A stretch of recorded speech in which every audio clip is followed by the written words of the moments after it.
So since it's in time, put number 1 cylinder, top dead center, compression stroke. We can't compression test it because we can't get it to spin over. There's no way to get a starter on it, but we can do a leak down test. So I already zeroed out my gauge here. It's connected to air, shop air.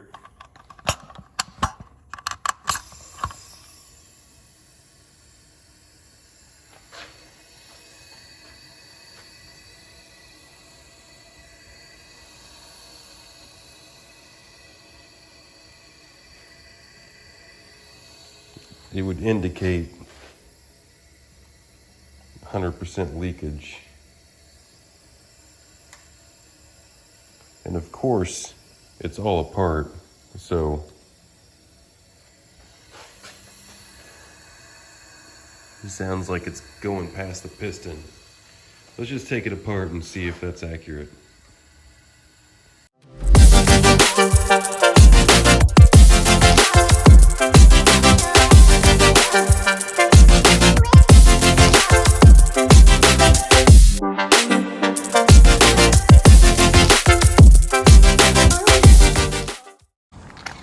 We're the entry-level Audi people, even though some of these cars are very, very nice.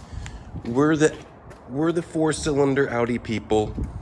You know, apparently Audi doesn't really care about us that much because they've always had problematic 4-cylinders. The 1.8T was the last somewhat okay 4-cylinder, but it still had a timing chain in the back, and you would sometimes need to replace that adjuster. It still had semi-synthetic oil in it, and sometimes you would need to clean up the pickup tube for an oil pressure issue. It had a bunch of intake nonsense with pipes and whatnot that would sometimes need work. But ultimately, the 1.8T is a pretty good engine, even though it just seems cluttered. There's too many nonsensical vacuum hoses and evap hoses and whatnot. It looks a little too much cluttered, but it's a good engine. But, you know, that's why I have all these 4-cylinder videos, because these are the problematic engine. That's why I specialize in it, because it was probably over 75% of what I did was the 4-cylinder. That's just the truth to it. But let's take a quick look at this, because this is going to be under part 3. We have the coolant that comes out right here for a coolant pipe that would come over. All right, that's going to be right here. You want to put that pipe on first. I'll go through it correctly later, but just so you can see. This is the oil pressure feed. This is the oil pressure return out of the turbo. The turbo bolt's here. You got the bracket that goes right here. You got the engine mount that goes here and the starter that goes there. I'll show you all that, tag it on at the end. This particular engine that we're gonna take apart, well, can't remember exactly what's going on with it. I have no idea. I thought that I'd get a good camera view because I'm in the sun, but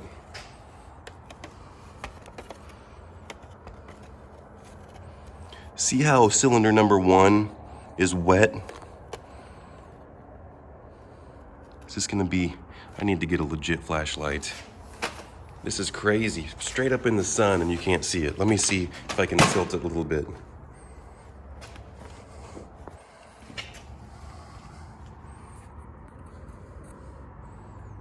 Dry, dry, dry, wet. Yeah, that's a good view. We got a wet cylinder number 1, dry, dry, dry. Now, I would have suspected that this had been valves, because like I said, I can't remember why I took this out, can't remember why I have it. A lot of times I don't even crank the engine over whenever I get trouble cars. So we're figuring this out together. Now, it spins over freely and it feels like it has good compression. Anytime you buy an engine, you want to make sure that you spin the crankshaft over, bring a crankshaft socket and wrench and spin the crankshaft over. And a good tip is to try to get it on a compression stroke like this right here. See that, how it's bouncy? you should be able to at least get it bouncy. And find a compression stroke in one of the, and see how it just bounced back right there? That would indicate all your, I mean, it's not an exact science, but I would say that's almost an exact science, that's a good engine. It feels good. It's got good compression, and everything is so nice in all the, you know, the balance shafts, the crankshaft, the main journals, the rod journals, the camshafts, all the components are so free that it's allowing to just move it by fingertips, and whenever you get in compression stroke, it has a tendency to bounce back. So let's find another compression stroke right here.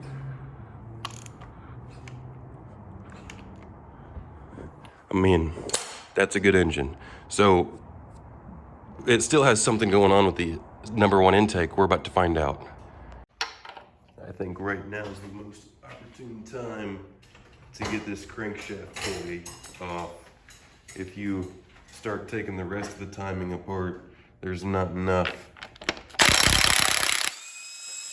to get it out like this, because this thing has the balance shaft, the timing chain, and the oil pump. So 2 chains are pulling up, 1 chain's pulling down. If you take off this timing chain, if nothing's holding this center gear in, it's independent. So yeah, they do have a spacer that they sell, but I've found that I don't really tighten it. I just let it snap in a click with the old impact. Let's get this out of the way.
Remember, reverse thread.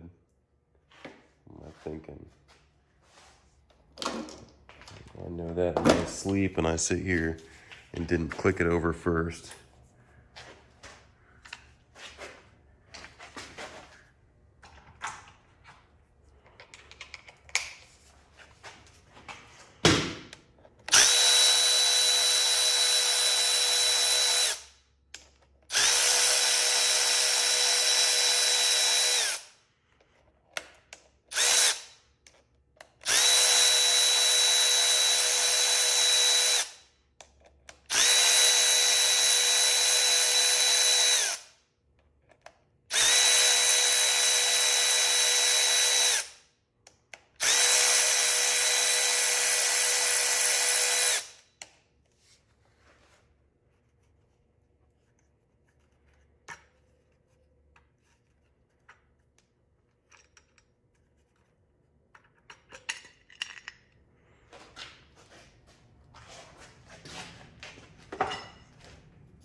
trying to decide what to do next. It's a little bit more difficult. I was looking for my magnet because I was going to pull pretty much every single head bolt out except the two that I slid over, which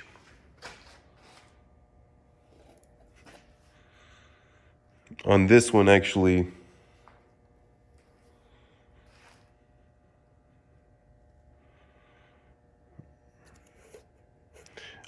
I would have only been able to get these out.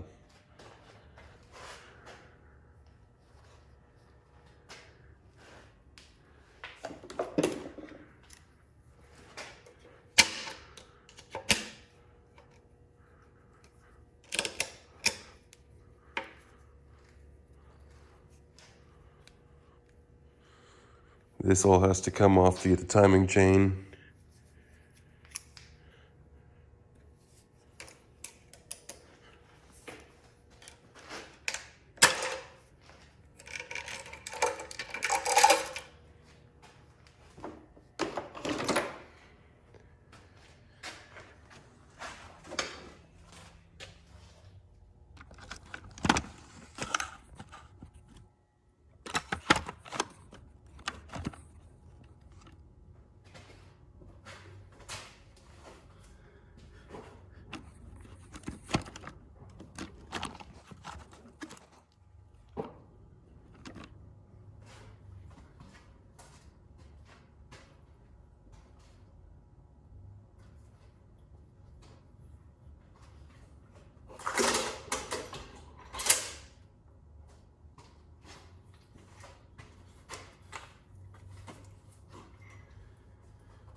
Extremely peculiar. We've got cylinder number 3 with 2 exhaust valves bent. No, nothing's bent. This is all together. What am I talking about? We're looking at, I'm so used to everything being apart. I haven't done it this way in I don't know how long. We've got cylinder 1, our suspect cylinder, is washed out. The rest of the 3 look similar. That's open because everything's still together.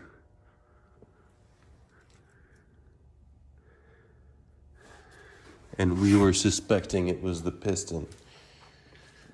We were suspecting it was the bottom end.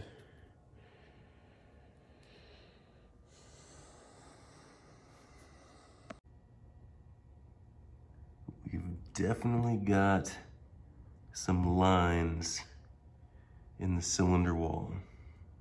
So the next step is to flip it upside down and pull a piston out and find the broken piston. But, I mean, I know exactly what it's gonna look like. You're gonna have a piston skirt that's broke.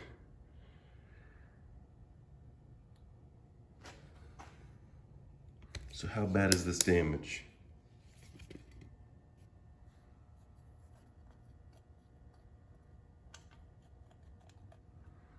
I mean, it's pretty decent. You can feel it pretty good.